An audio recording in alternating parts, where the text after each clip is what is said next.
ഈ ബന്ധുക്കളൊക്കെ ശത്രുക്കളാവുന്നത് എപ്പോഴെന്ന് അറിയാമോ?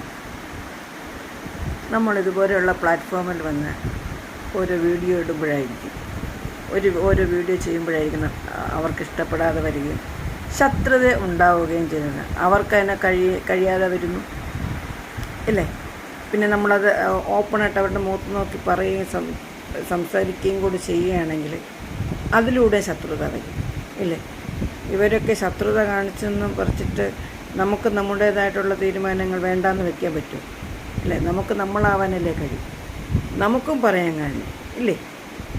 നമ്മൾ നമ്മളുടെ കാഴ്ചപ്പാടിലൂടെയും അവരെ കാഴ്ചപ്പാടിലൂടെയും കാണുകയും കേൾക്കുകയും ചെയ്യുക. അതില്ലാതെ വന്നാൽ ബന്ധുക്കളെല്ലാം ശത്രുക്കളാണ്. ഞാൻ വലുത് എന്നുള്ള ചിന്ത മനസ്സിൽ വരികയാണെങ്കിൽ, ഞാനെല്ലാം തികഞ്ഞതാണ് എന്ന മനസ്സിലൊരു അഹങ്കാരം വന്നു പോയാൽ ശത്രുത അവിടെ ഉറപ്പാണ്.